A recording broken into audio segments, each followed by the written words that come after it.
Good evening, everybody, and welcome to another episode of the Lavigne Show. Here we are, upgrading Canada is going to be the topic. We're going to get into the different systems that we have and different options that we have as well. But before we jump into our great guests, Bennett Hunter and Alan Aubut, and we're at Salt and Pepper Western and Asian Cuisine here in Breton, Alberta, which is my hometown. So this is our first time being live in Breton. So thank you very much to the Salt and Pepper Western Asian Cuisine for that one.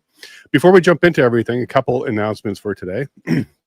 Looks like Freeland is going to throw her hat into that Liberal leadership. So we're now basically looking at Freeland and Carney. And if you've been checking the notes and checking the websites, you know that we now have WEF candidate number 1 and WEF candidate number 2. So it looks like we're going to be getting a WEF candidate. Freeland is a director at the WEF on the finance side of things. And Mark Carney is a global banker, world banker. He was a Canadian Bank of Canada, and he also did the Bank of UK. Plus, he is connected to the WEF on the UN envoy level, where he's working with the UN to bring forward a lot of global finance and programs. Very, very concerned because what are they up to? What are they up to? This is a globalist connected to people. We have basically nobody else running. There's people throwing their hats in, but if you look at the polls and you look at the media, it's definitely going to be Carney and Freeland. In fact, it was on the Jon Stewart show earlier this week. They're out there. They're pumping Carney. I've even seen a children's book promoting Carney. So I think that's the selected one. So get ready. And if it is Carney, folks, it's a reminder that we can have an unelected prime minister. In Canada, you're not elected to the position. You're brought forward by the leading party. So if the Liberal Party puts him forward, the Governor General absolutely can appoint him to the Prime Minister's office. Has this happened before in Canada? Yep. 1984, 17th Prime Minister of Canada. We had John Turner. Same situation. Trudeau decided to resign. There was a little bit left in a term. They brought in an unelected leader for the Liberal Party, and he became the Prime Minister, the 17th Prime Minister. He did lose the election to Mulroney after that, but in either case, he was unelected, and we can see the same thing happen today, or it's coming soon with Carney. And is this a concern to you? Well, you know how they play with the rules. They can move the election. In fact, under our Constitution, the election has to happen by September 2026. You didn't hear me wrong, 2026. So under our Constitution, that's when the election has to happen. And they like to play games. And that leads us into the next part of my little opening here. Max Bernier, he is now going to have to fight a little bit harder to become part of that leaders debate. There was an announcement from the Leaders Debate Committee. They did a rule change. So prior to this morning's announcement, or maybe it was late yesterday, but prior to the announcement, Max qualified for the Leaders Debate. It was 4% of the popular vote and 90% of the candidates run in the last election. And we met both of those thresholds as a party. But the rule changed. How did they change it? It's no longer 4% of the popular vote from the last election. It's 4% of the polls 28 days before the election. So now we're going to have to deal with polls and estimates and who's in charge and are they really going to be fair? If you look at the polls nowadays, a lot of it in the PPC will say, no, that's not fair. We got a lot more support than that. That's not even close to right. And why are we ignoring 840,000 votes at the last election, which gave Max and the party enough in order to get into the leadership debate? And why did they change the rules right after Carney and others are starting to announce themselves for the Liberal Party? It seems fishy. And if you check it out, there's one human being, one Canadian in all of Canada that this rule affects. It's the leader of the PPC. There's no other party that's in that position, no other leader that's in that position. So they quite literally made a rule change that only impacted Maxime Bernier and moved him from qualified for the leaders debate to now he needs to satisfy the polls in order to qualify. I think that's shady. I don't think that's correct. They shouldn't be doing stuff like that. And I'm quite annoyed with that. I'd like to see Maxime get into the leaders debate. And what this means is now we're going to have to double or triple the party because they're already shaving off points, and we're going to have to get to be so big that they can't ignore us. So on that note, what I want to get into now is look at the system we have. An unelected prime minister is possibly going to happen here in Canada. They're changing rules, eliminating opposition from debates, and this is our system. That's all legal. There's nothing illegal about that. You can challenge it in courts, but there's nothing really illegal about this. This is the Canadian system. That's a constitutional monarch. So what we're now looking at is what can we do to upgrade Canada? Are we going to be staying a constitutional monarch where the Governor General, the King, and others have actual power in Canada? They can appoint the Prime Minister. In fact, that's the process. Or are we going to look at something different, like a republic, or maybe more libertarian, populist? If you're following the PPC, that's a populist movement, much like Trump and other places across Europe. So what is the next version of Canada that looks like? What does it look like? Do we stay under the king? Maybe we get another prince in the future to become king? Or do we take the steps that Jamaica is doing, and they're moving to a republic?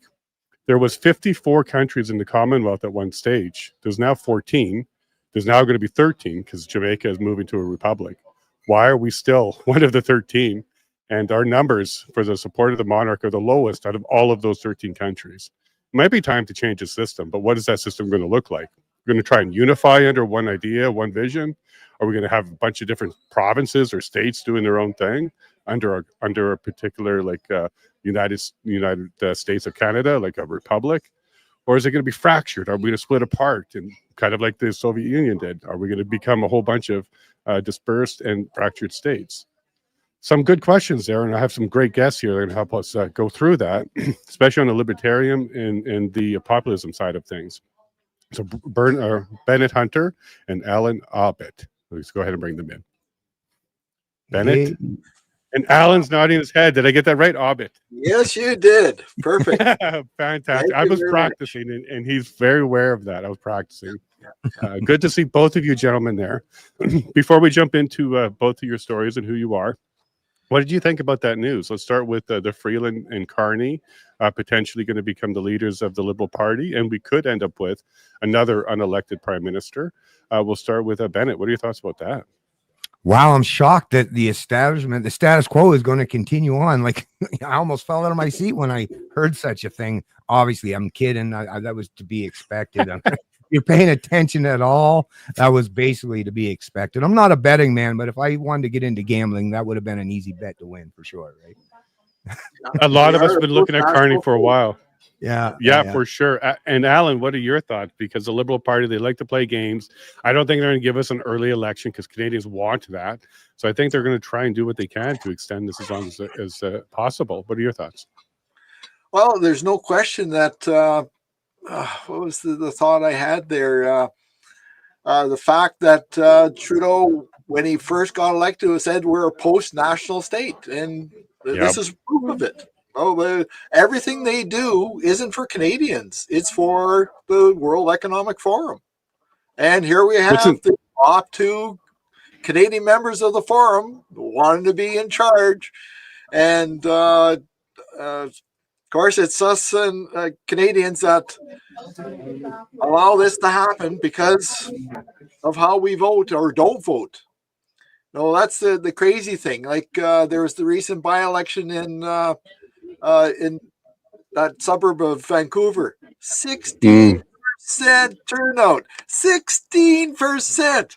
That is terrible. So that's what the citizens of Vancouver think of our elections. Let's not vote. What's the national average? Last election was 64% came out to vote. 64%. That's insane.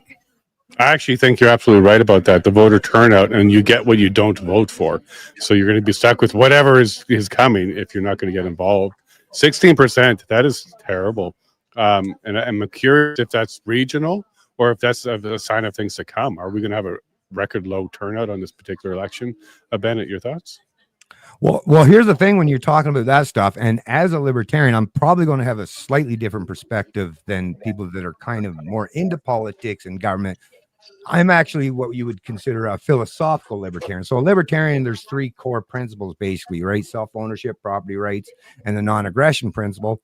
And if you follow all those principles through to their logical conclusion, well, you end up with actually government's illegitimate. But for the sake of the fact that everyone still believes in Santa Claus as full-grown adults, and that's really what you're talking about here, folks. I won't get too deep into that, but because people do believe, I have kind of mixed feelings with people who don't vote. And in Canada, actually, we're even at the federal level, you're looking at best, you can get, close to 60% and 40% of people that sit home. Now, part of me says you people should be actively involved because, it affects you and the people in your community as well. But at the same time, what is government at the end of the day? Government is force. So people that don't want to use force as a means to an end and are willing to accept force imposed on them, I can't really be mad at them unless they're actually benefiting from that. Then there's some selfishness in that regard. But at the end of the day, what we have to do, we have to put things into a realistic scenario. And just like with the states, just like with every other country, every state around the world, we're going to have this big selection process, right? That's going to happen. When it happens, I don't know, but it's going to take place. And the only chance, if we are to believe that there is such thing as democracy and our voice does matter, then the only thing that we can really do to push back against the status quo, the current rule and establishment, is we all have to come together. We have to join forces together because, as we know, we're not like the United States where you have two main parties. Matter of fact, I normally think that two parties is kind of a bad idea, but now that I see it and how everything unfolds in the U.S., it almost seems like, kind of maybe my intuition was maybe these things are not actually how I think. Actually, maybe picked one or two gives you a better chance, right? So basically what happened in the American situation is Trump, as an outsider, came and took over the helm of an established political party. And the reason why that really, really resonated with me was because I watched that same process play out, which got me actually to even understand what does it mean to be a free human being, was Ron Paul in the U.S. in 2008, 2012. Right. He did the same thing. So he started out in 88. He actually ran under the Libertarian Party. They have a Libertarian Party in the U.S. that would make our Libertarian Party look like a nothing burger. They have a lot of resources, a lot of finances to back them. But even Ron Paul, and he was a very astute guy, very articulate, big time Libertarian. Even he couldn't make any grounds with an outside party. So what he ended up doing, and when he tried to run, probably 30 years later again, is he realized that, well, you got to start. Well, his main thing was if you start from within the system, you get access to the bully pulpit. And the bully pulpit means all media pundits have to be fawning over you and give you some attention and stuff. So, and of course, that's a little bit easier with the U.S. with having two main parties. In Canada, we have five at least, right? Five, I would say, parties that even can at least get some kind of political traction. Then there's some other, smaller ones. But even out of them is everyone's going to, they're like libertarians. I'm a libertarian and I associate and align with a lot of libertarians. A lot of libertarians will end up voting for the Libertarian Party, just like the PPC folks, people like yourself. A lot of people that's watching this show they're going to align with the PPC for sure. And I definitely align with a lot of the PPC policies. Once again, I was a founding member of the PPC and I'm a big fan of some of the policies. And so you'll have that cohort of people and we've seen this. This isn't speculation. We've had two elections where this has played out. So you've seen the people that have voted along their party loyalty in terms of PPC. And I'm not saying anything against these folks, but then once again, you got the libertarians doing their thing, and you got the independents that choose to either vote for one of the parties, plug their nose kind of thing. Really, the only hope with the way I see it these days is the people who are politically active. I don't think we have enough to actually make anything actually happen, unless now here's the exception. Here's the one area where a party like the PPC, where we could, if we were going to use, let's say we were going to use the PPC to be the party that we were all going to unify under. The only way that could possibly even happen, as far as I'm concerned, and I'm glad to hear your folks push back on this, is if that silent majority, that 60% or 40%, which would represent in Canada at least 10 million people, and since we know the way the first past the post systems, you could get between 5 and 6 million votes in this country and still form government. So if you have 10 million people who don't vote, and you could entice that 10 million Canadians to come out and vote, then yes, then you could have a smaller fringe party like the PPC or even the Libertarian Party or any that could truly challenge the status quo and the establishment. That is a certainty. The problem is, though, is what are the chances that happen? And that's kind of what I'm here to talk about with you folks. What are your guys' thoughts in terms of that whole concept of how are we going to rally everyone together? That's kind of, I'm just throwing it out. If we were going to join with the PBC, do you think there's at least, another 6 million Canadians that are going to kind of do the same thing? And do we have a chance of making that a reality? Okay, so that's an excellent question, and we're going to get to that in just a second because we're going to go to Alan. Because the leaders debate for Max is one of the ways to go ahead and get this information out there, but they've shut us down on there. We're going to have to work twice as hard to go ahead and get in there to get the message out to Canadians. So what Bennett is talking about is like, how do we go ahead and get one of these movements? But when you have media blocking you, they ignore us completely. All parties attack us or completely ignore us. Nobody talks about Max except for ourselves. How do we address that kind of thing? How do we get momentum when we're not just fighting against voters or getting awareness out to voters? The system is against us. They're changing the rules last minute on the debates, and they're doing tricks like that. So how do we kind of fight against that? That's something I've been struggling with for the last 3 years. That's one reason why I started writing for the Purple Wave.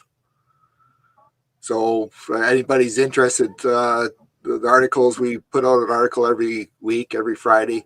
So it's thepurplewave.substack.com. And this is one of the topics that comes up quite often. How do we do it? And I have no answers. I've posed the question. I thought we had a solution.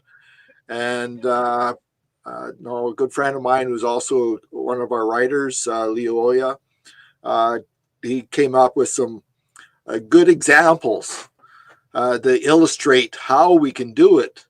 And he was a high school teacher, he's a retired high school teacher. And there's a couple of one specific anecdote that really sits with me and that really shows you what's holding us back. And what it is, it's ourselves. So what he had in his class is he had a fine for anybody who was late, that depending on how late they were, they would have to do push-ups. And he had a very simple calculation. And there's this one female student came in late, and he signed to her, I think it was 12 push-ups. And she jumped up. I can't do 12 push-ups. She's, as it was, she was a member of the basketball team. She's an athlete. Can't do 12 push-ups. Well, doesn't matter. You got to do it. So she got down, did 6, jumped up. Say, I can't do 12. Well, you're halfway there. Try again. So she went and did 6 more and jumped up. See, I can't do 12 push-ups. And there was a pregnant pause in the class, and then Leo didn't say anything, and then one of the other students said, well, you just did 12. So Leo then used it as a teaching moment and say, well, you just haven't got to the stage here where lactic acid buildup in the muscles actually forces you to stop. So why don't we just try and see how far you can actually go? Oh, all right. So she got down and slowly she started doing push-ups, and she ended up, I think it was 32. And that was the lesson, is that it's up here. That's what holds us back. It's ourselves not believing in ourselves. We hold ourselves back. Or a lot of us do. Like the three of us don't. That's why we're doing what we're doing. But the vast majority of Canadians just don't believe it. And that's one of the things I've seen locally here with our local electoral district association. We've lost a number of key members, especially in the last year. And they started believing this nonsense of these polls, for example. And that's something, my career was into geostatistics. So I'm not a real expert on statistics, but I know the good basics of it. And it's insane, absolutely insane, that these polls, and you can get a good cross-section of them by going to Canada 338. So they agglomerate all of the various polls, and then the key number to look at is how many people did they sample? And the average is 1,500. There's 338 ridings. Now, if you're going to represent the true spectrum of Canada, you should sample all the ridings. Well, if you did that, that means you sampled 5 people per riding. That's crazy. You can't get a good sample on that. And that's the thing about, back to what you started off at the start there, Jason, is that the last election, the Canadians, that was a good poll because it was a huge sample and that was accurate.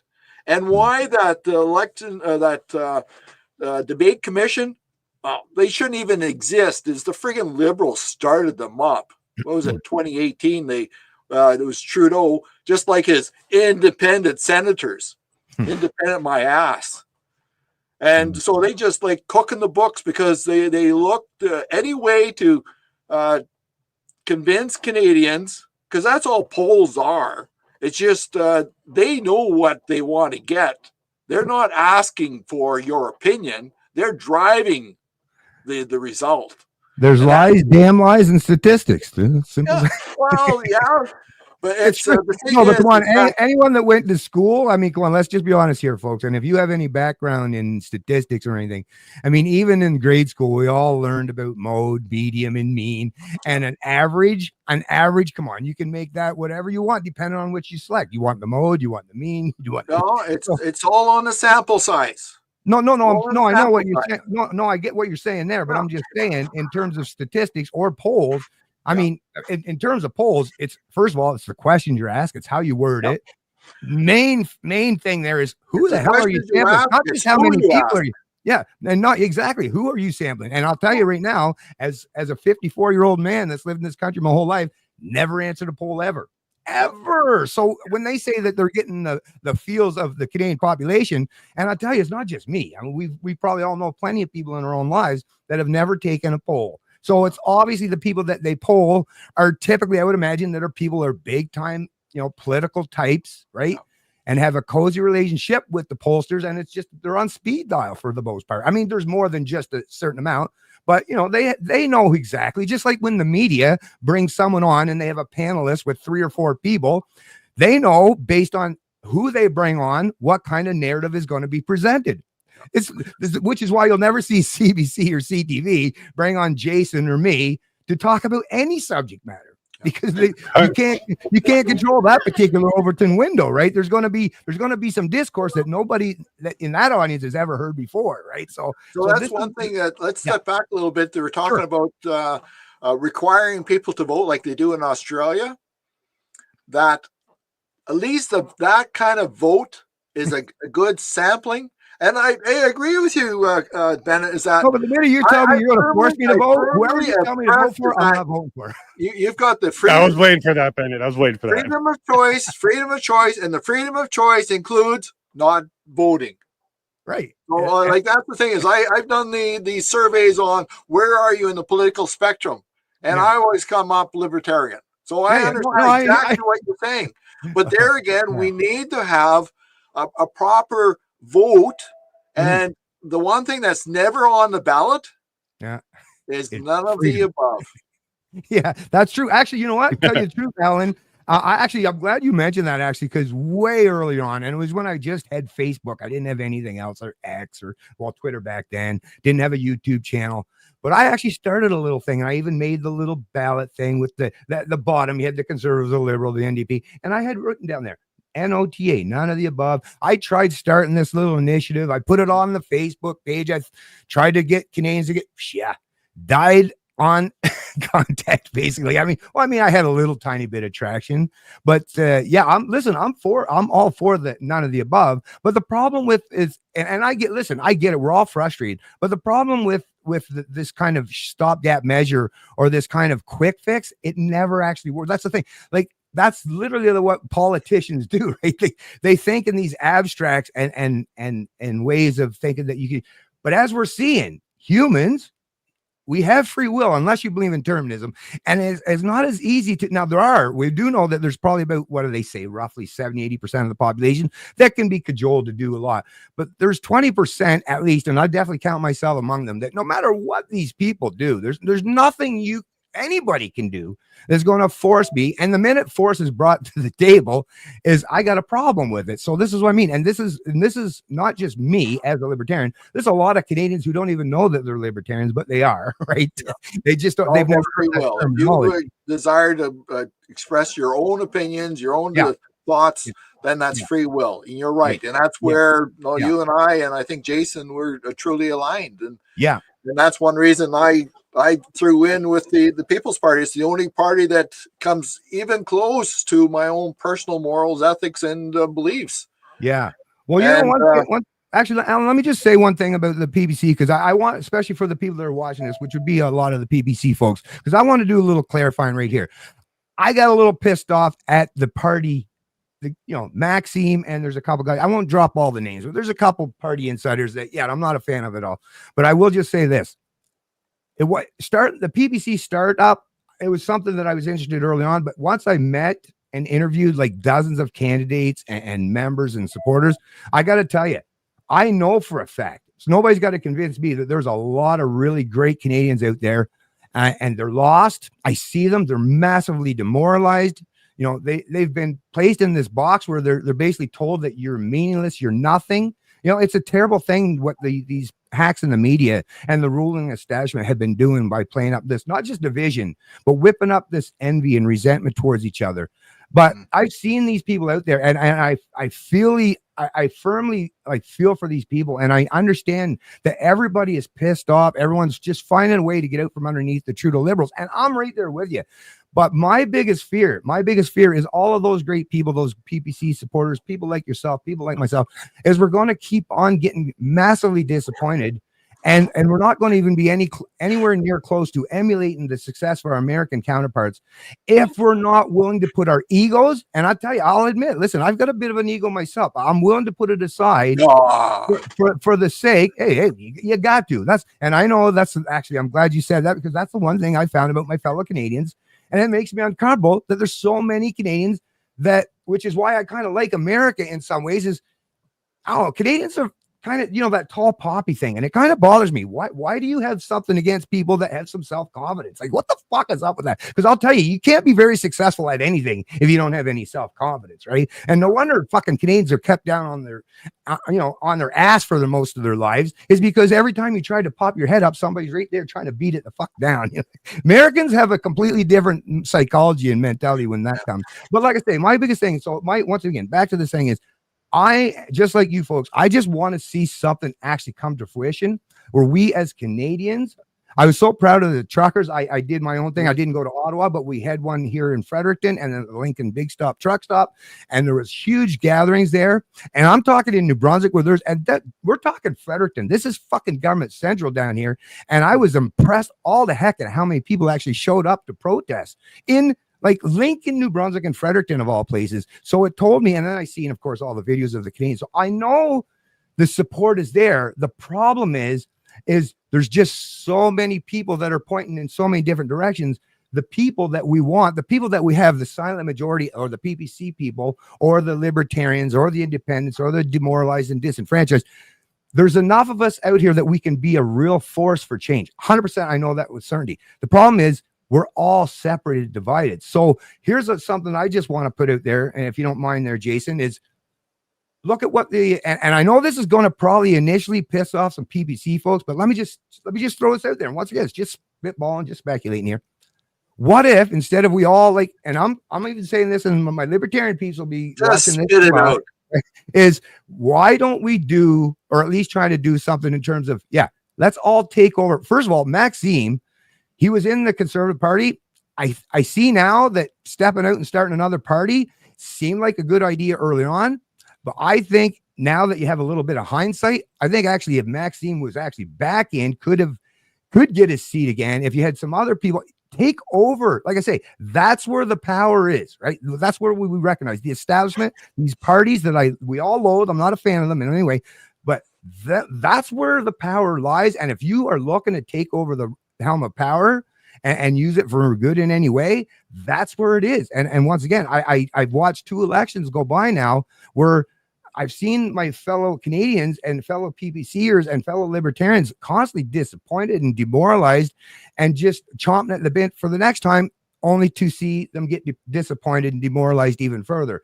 We've got to stop doing this, folks. And it can't be about just, blind loyalty to any party. It's got to be, what can we actually do in reality, in this tangible world we live in, to actually change things for the good for all of us, and even the people that'll fight us tooth and nail, they will benefit as well. So anyway, sorry, I know I went a bit of a tirade, but what are your thoughts on that?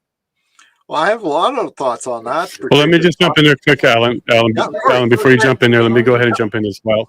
Yeah, okay, so there's a whole bunch of things I want to touch on there that's really, really good. I do like to kind of remind you that the PPC party is changing. So the PPC party that was yesterday, today, and tomorrow is going to be very different parties. There's a lot of things that we have to move forward on when it comes to candidates and supporters, and I think you identified some of those issues.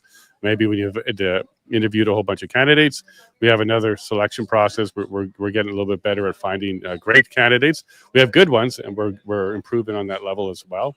And when it comes to the Max issue, a lot of people are wondering whether or not we have foundation documents, whether or not he's going to be running forever. Does he own the whole thing?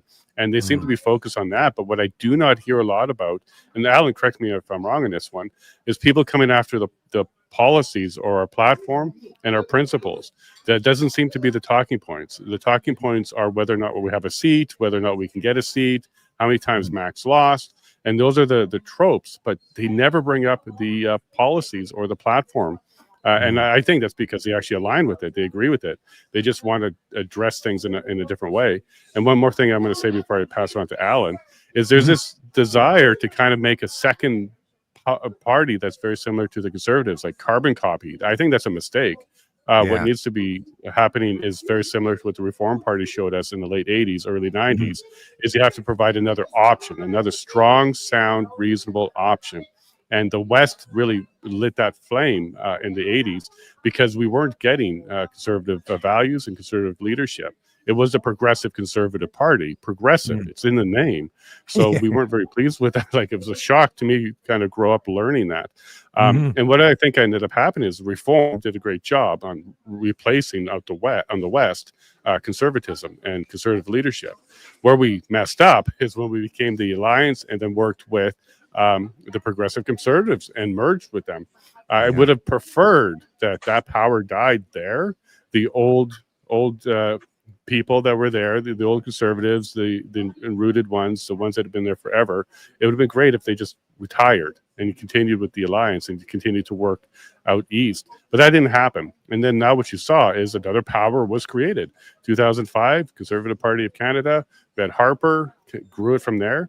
Now, you talk about the CPCs like they're an entrenched system, but they're young. They're really young. They're 20 years old, if you look at it that way, because that's what the result of the merger was a CPC.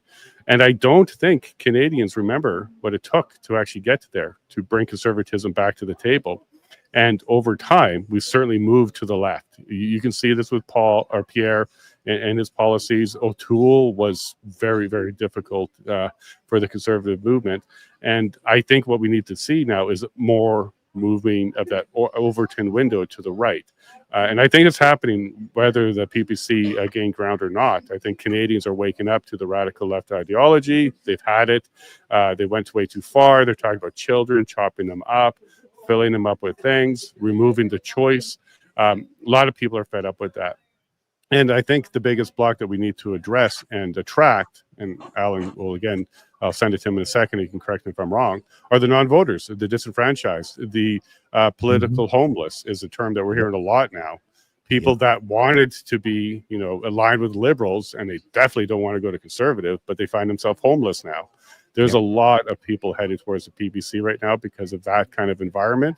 And I think it's the right place to be. Be right of the conservatives when the entire country is starting to shift right is a good place to be. And I think we have two elections to either put up or shut up.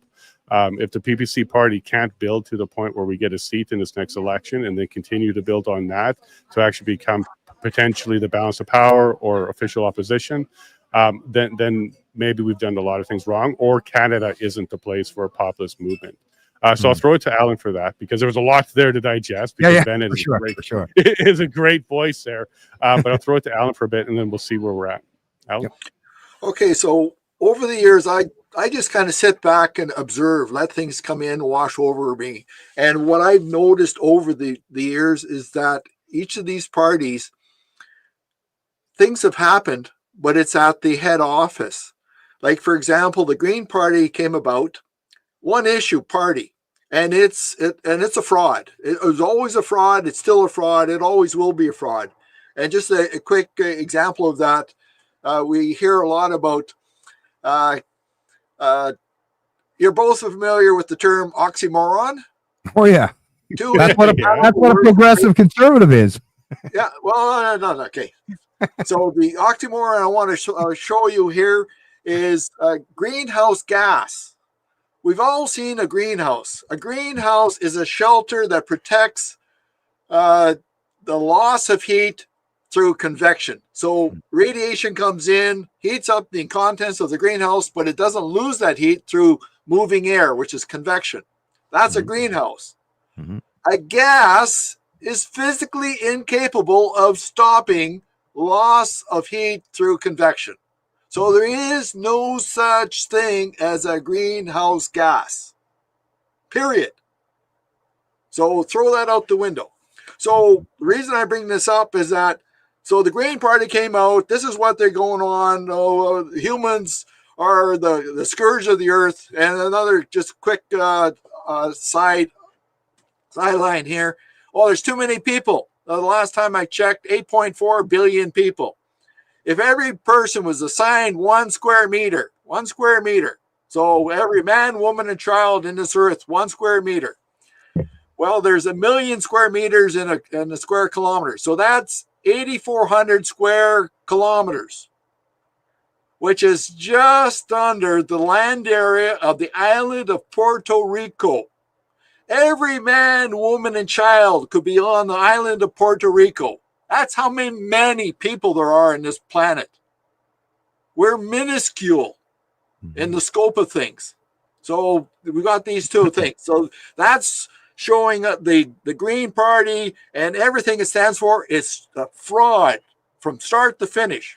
So why I bring this up is the Liberals have taken on all of the green policies. The Conservatives have taken up all the green policies. The NDP have taken up all the green policies. Why is that? It's not the individual candidates that got elected. It's the head office, the unelected people, the Canadian equivalent of the American swamp. They're the ones that drive the parties. And that's one reason why in the 21 election, I kept using the phrase that the opposition was Tweedledee, Tweedledummer, and O'Fool, because they all had the same policies. They're all going on the green policies, everything that's, I just makes me sad what's going on with it. Well, can I just respond to that the green policy stuff actually real quick there, if you don't mind? Real quick. All right. So with that whole green policy, actually, no, you go ahead. Actually, I'll wait till you're done. Actually, sorry, because I don't want to. All right. So with that, so that's where I noticed that these parties have changed that anybody that was elected, and if they wanted to represent their constituents, and if the head office, the little core group that are unelected, like that's the prime minister's office or those in the party headquarters, if they didn't like that, out the door. Like, for example, in Thunder Bay, Superior North, we had an NDP representative, Bruce Heyer. And his constituents here, a lot of people are gun owners. And nobody here, really, or very few, supported that gun registry. And then Harper's government, they wanted to finally get rid of the gun registry. And he voted in favor for it, of getting rid of the gun registry. And what did the NDP do? They turfed him out. All because he was representing his constituents. And he's not the only one, because the Conservatives have done it. The Liberals have done it. Was it Derek Sloan, I believe, was thrown out of the Conservative Party because he didn't toe the line. No, they expect the members of Parliament to be avatars for whoever is behind the back doors. And that's the thing, that there's two ways of changing things. You either get in the party and change it from the inside, and I can tell you right now, it's impossible. Or you do like what Maxime did and start a new party and start from scratch, where for now, the head office are people who aren't compromised. So that's one reason I was what appealed to me about the People's Party is that it's a fresh face. It doesn't have the baggage, like the fact that it drives me crazy watching what happened there over the UK, that it's the members of parliament decide who the leader's going to be. It's the elected members vote for who amongst themselves. The caucus decides who their leader's going to be.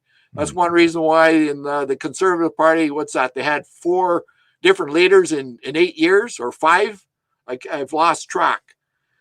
And all because of that. You can't do that in Canada. And all the parties are the same, other than the fact that the Conservatives managed to get in just before they got turfed out. The change into the Elections Act, where right after election, the caucus decides whether or not they will follow that modification to the act. And if they have 25% or more of the caucus decides there's a leadership review, there will be one. And that's how we lost O'Toole, because of that. Well, that same election, the Conservatives voted for that. The caucus did. The Liberal caucus did not. And now they're stuck. They'd like to get rid of them, but they can't, because all the power is in the hands of the Prime Minister's office, and Trudeau is just the puppet, and Telford and the gang behind her, they're the puppeteers. And we have no control over them. So there's my little rant.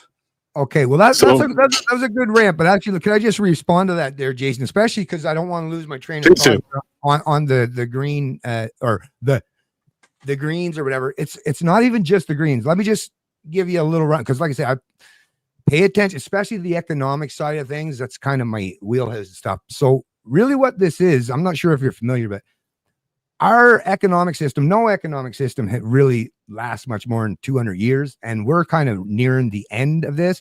And even if you go back to, what was it, Hoover or whatever it was down in the States with the Green New Deal, all that is, and if you understand Keynesian economics after World War II, John Maynard Keynes, what we're doing here, because of the way our economies work and the centrally planned, and you have central banks, is now when they tried, when everyone was pissed off, whether you're talking about after World War II or at any point in time when they had to whip up, a lot of work type programs to get us pissed off and disgruntled, peons to stop, railing against the ruling class and just get back to work.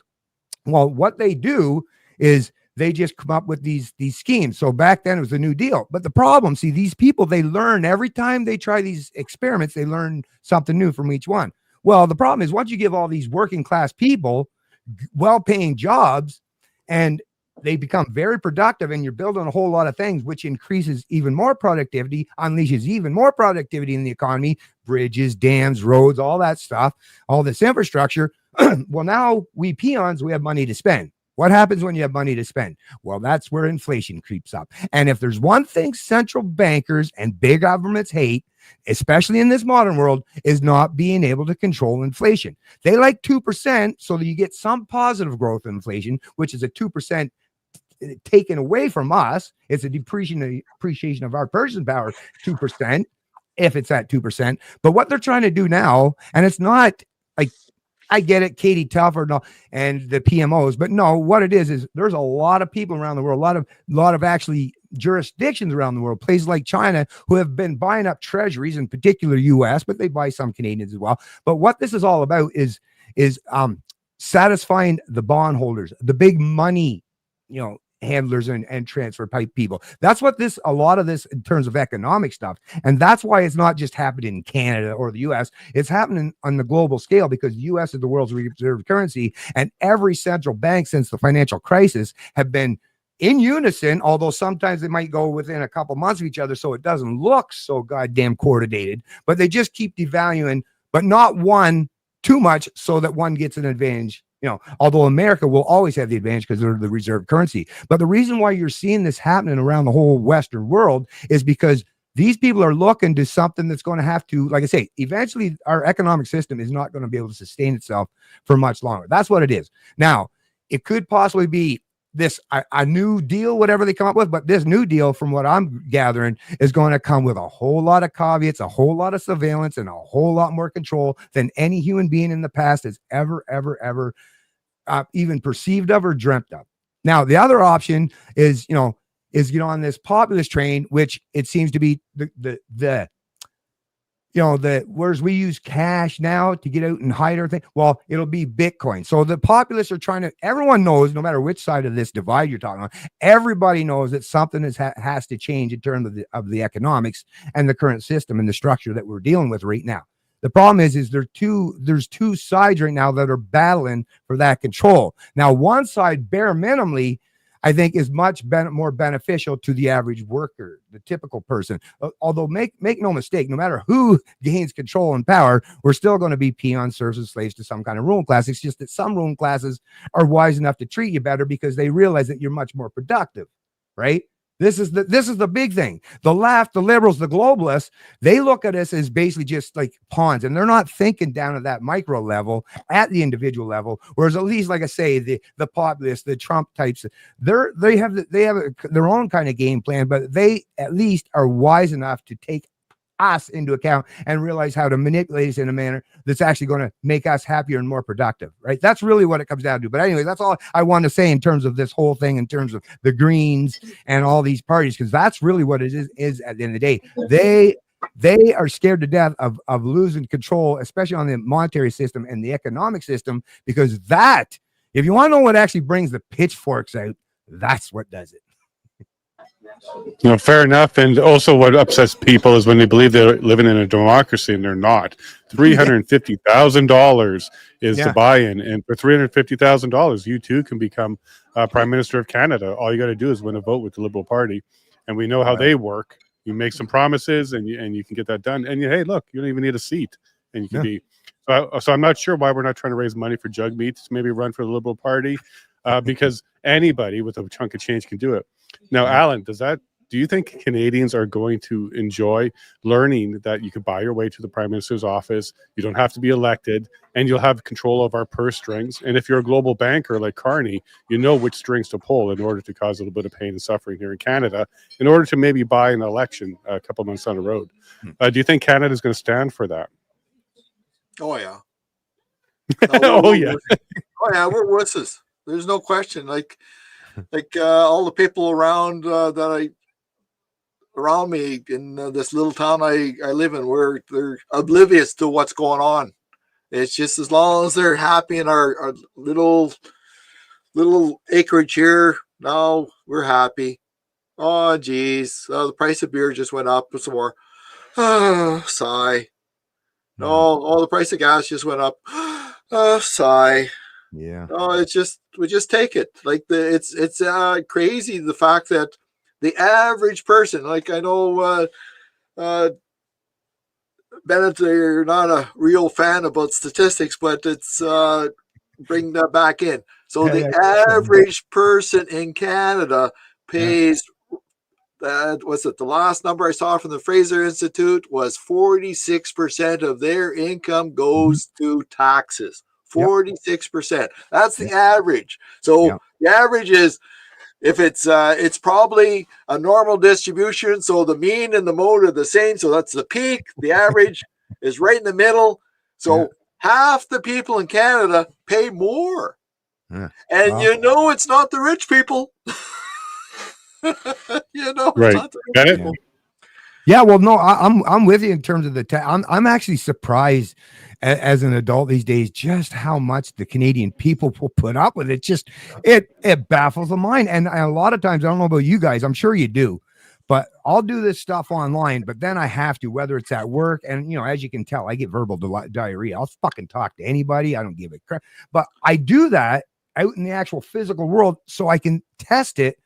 So are people really because early on I just convinced myself, no, it's just all online. People are not this fucking stupid. They're not this docile. There's no way. But then even in the industry I'm in, which is construction, I actually drive truck for a paving company. Yeah, we build the roads, right? But anyways, but even in the construction field, where typically when I was growing up, I was in the construction field most of my life. And growing up, I would have never thought, if you had told me as a young man, that all these guys, even during COVID, would just fucking sit down, shut up, and take whatever was told them and just follow, like as if they were, I don't know, just grunts in the military. Whatever they were told, they just did, unquestioning.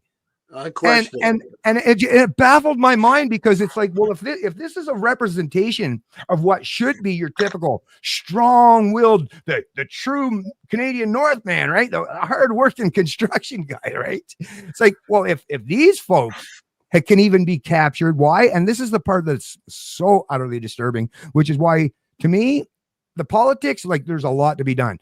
But if we could all even just figure out one way to defund the fucking CBC and to stop having to prop up, because really, Canadians, and you know this yourself, you talk to a lot of Canadians, and to them, you would almost swear that God or Jesus himself was talking through the CBC to them, because they take it as if it was the gospel. And it baffles me. And and I'll tell you, I grow up, and as a truck driver, I'll admit, I listened to CBC for a lot of years, and actually some of the radio programs, like Ideas, the odd time you'd get, a decent program, although a lot of times it was just Marxist bullshit, shoving fucking socialist ideas down your throat. But I was always interested in at least hearing some intellectual debate or discussion.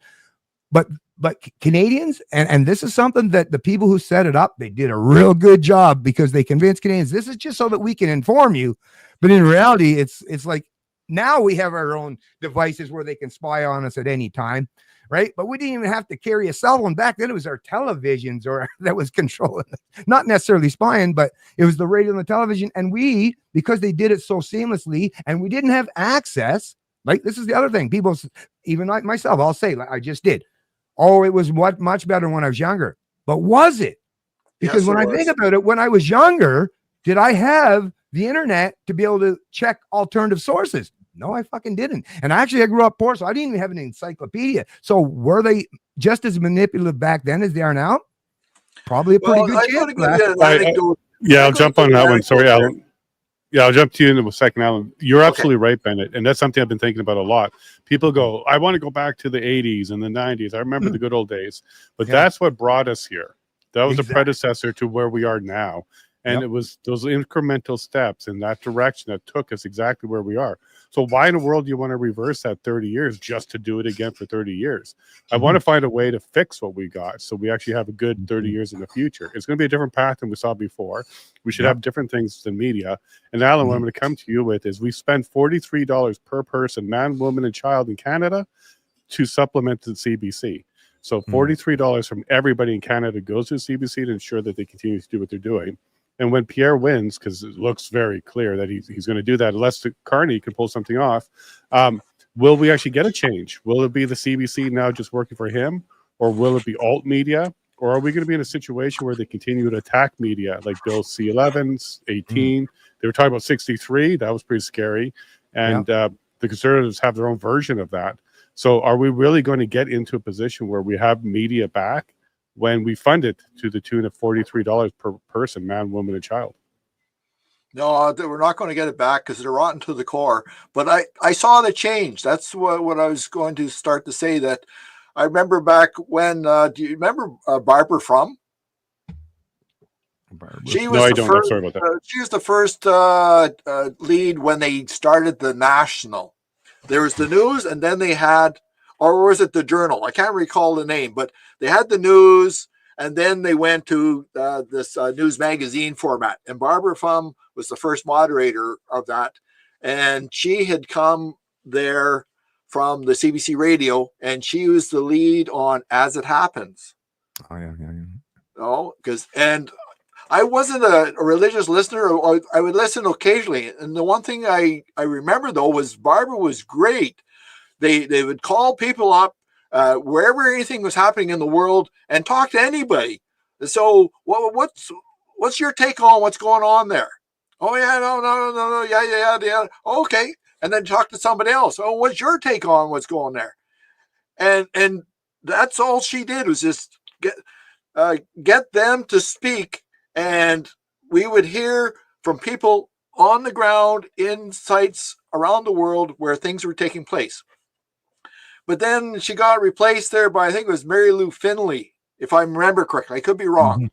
And I started listening to her, and she was terrible, because she drove the narrative. That's when things started to change. People like her started getting in. Barbara was old school classic journalist. Right. And Peter Mansbridge, he was an old school journalist. And then they started. It's something I even saw with the company I used to work for. I spent my career with what used to be Inco, International Nickel. Oh yeah, I delivered up there. I started with them in 1980, and during the 80s, it was a great time to be alive, a great time to be as geologist. That's my career.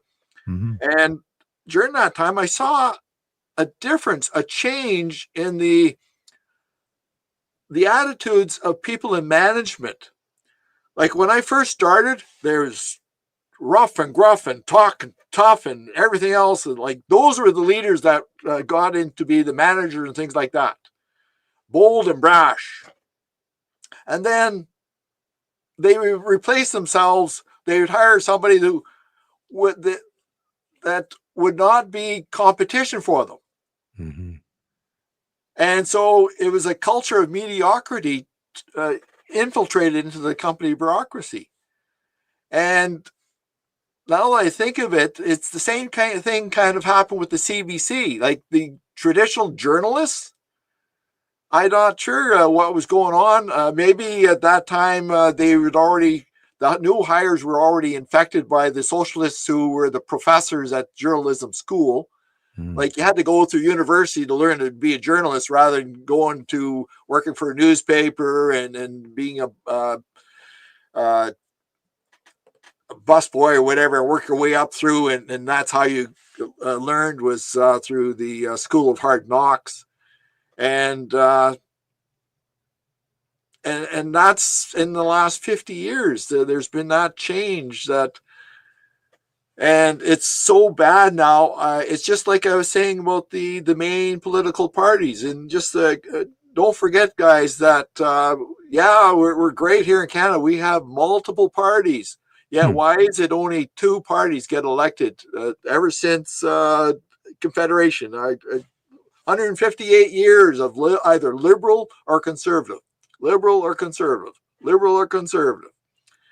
And one of my favorite journalists, true journalists, is Mark Stein. And he's got the phrase he comes up with that conservatives get elected and they're in office.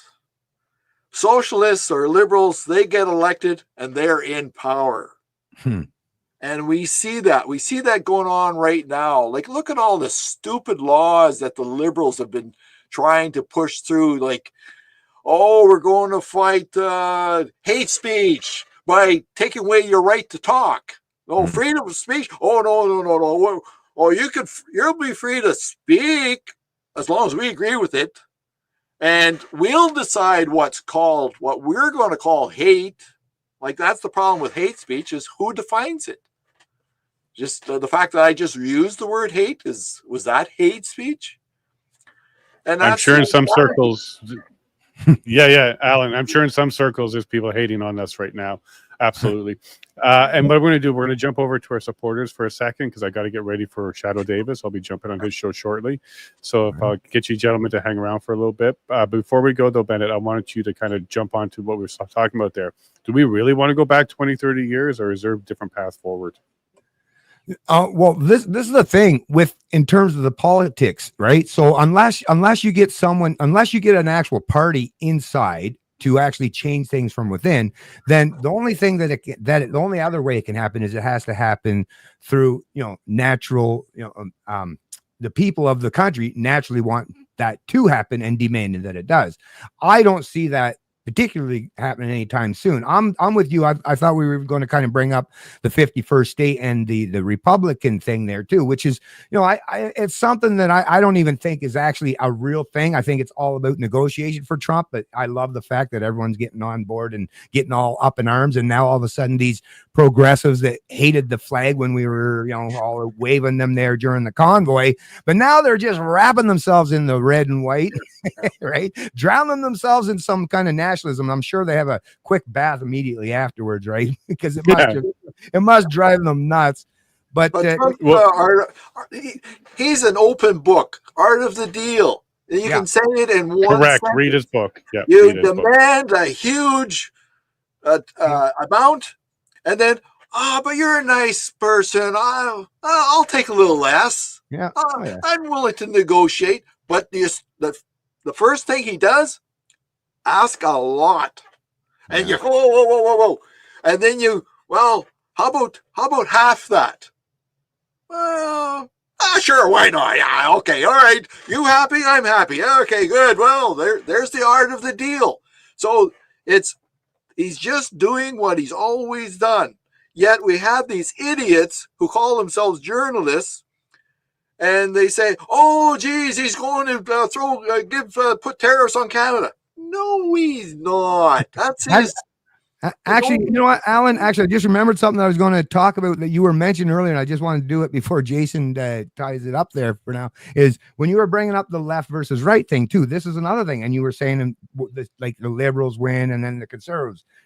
But every country, and if you think about this, even if you go to Europe where there might be 10 or a dozen different parties, yep, they're all split along that same line. And I personally, I think it has a lot to do with because human psychology and the way our brains work. Well, there's the feminine type of brain, the male type of brain. Like there's different areas of our brain that's more like analytical, the other's more creative. So I think what it is the psychologists of the world, the sophists, the Machiavellian mind types, is they just realize actually that works perfect no matter where you go. You can call them Democrats and Republicans. You can call them conservatives and liberals. You can call them Labor and Tory. Call them whatever the hell you want. But at the end of the day, they're going to vote along whatever these key little talking points each one puts out. And each one has an appeal to certain people and certain demographics. And that's usually how it lines. And of course, there's crossover. Doesn't mean it's always going to be the same. Not all men are going to vote conservative and all women are going to vote liberal.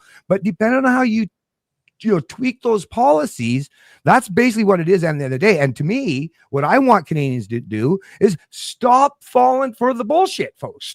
Like, can we just come on? We're all adults now, right? We fought off. We learned that the Easter Bunny was not real.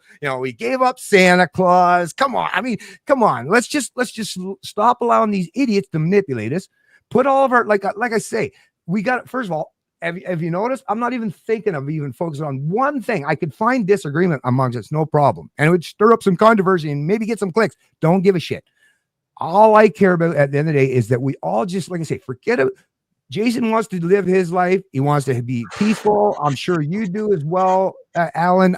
As with most Canadians, we just want to go through life. Just leave me the fuck alone, will you? You know what I mean? Kind of deal for the most part. And of course, we want to help people out that need help and all that stuff. So can we just take all the bullshit, like in terms of divisive stuff, and let's just, like I say, since we are, although the problem with us in Canada is we are the media now, that's the truth. But unlike the US, it actually has genuine freedom of speech. And even with all the attempts to try to stifle them, they have ways to get around it, and they seem to be able to do it amazingly. Here in Canada, our voices, I think our voices are massively suppressed because the voices that are seemingly pretending, right? So just the conservative types, their voices, no matter how much you say, no matter how terrible you stereotype liberals or anyone, you can say whatever you want. Same with the liberals or the NDP, no matter how outrageous they are, but they're functioning in that little Overton window, right? That allowable discourse. Whereas people like us, they know that what we're saying is going to resonate with. So to the people who want to keep this country remain the way it is, the most important thing for them is to stifle the voices of someone like Jason or Al, because they recognize that we're just average Canadians. We don't have an agenda other than just leave me the fuck alone kind of deal. And because we're not captured, we don't have any of the baggage that these people. We are a genuine and serious threat, and we have to start thinking along those lines. That's why they put so much effort into silence and suppressing our voices, is because we are the genuine threat. So if we're going to be the media, then we have to find a way to get to a larger audience, which I think the most important thing here now is doing these kind of interviews, because there's going to be some of my audience that has never watched the Jason Lavigne Show. I'm sure some of them have, for sure, but then there's going to be some of Jason's show who might have never heard of Canadian Libertarian. But what all this does, and I'm going to try talking with all different kinds of people from all over this country for the next little while. to see if we can, and I entice you folks to do the same. And anyone that's watching this video, if you have a channel or anything, if you have any kind of a platform to get your voice out there, let's not just sit and function in echo chambers, folks. Let's reach out to each other, see what the hell we can do. Because I'm just one guy, Jason's one guy, Alan's one guy, but if we put all of our minds together, I'm sure there's enough brain power there that we can figure our way out of this shit. It's just that we have to get out of our echo chambers. That's the thing. No, fair enough. Well, Alan, just hold on, but Alan, just hold on. We do have to jump over to the side. We'll get to your cover or your point there in a moment. I just got a quick. Yeah, no, fair enough. But I do have to get over there because we got to get ready for the next show. But I did want to say what you said there, Ben, is absolutely correct. We got to get out there, and that's why I'm sitting in a restaurant in the bar, surrounded by strangers right now, showing the show, and also filling the audience in the dining room because they're watching the screen right now. And this is what we have to do. We have to get out there and talk to people, meet people, and share. Thank you very much for restreaming on both of your platforms. So you just did what you preached right there. We are now reaching bigger audiences. So thank you very much for both of that. Alan, hang on, because we do want to share some of this with our supporters. So we'll get to that in a second. Public, please share this out. And remember, we'll be in Stony Plains tomorrow at the Fresh Grill Kitchen. And we're going to have John Carpe from the JCCF. We're going to be talking about the proroguing of the Parliament and the lawsuit the JCCF has filed in order to stop that. It's illegal, according to the JCCF. So John Carpe tomorrow, and we'll be in Stony Plain live, so you can come join us there as well. And share this out there because we had a great conversation. There's a whole bunch of different ways Canada could be run. Libertarianism, we're in a monarchy now. We can have populism, and we need to do something. But what really matters is, I think, this turnout idea. Let's have record turnout. Let's not have 16% like we saw in BC. Let's have 90%. And let's do it without force, because in Australia, they have the right idea.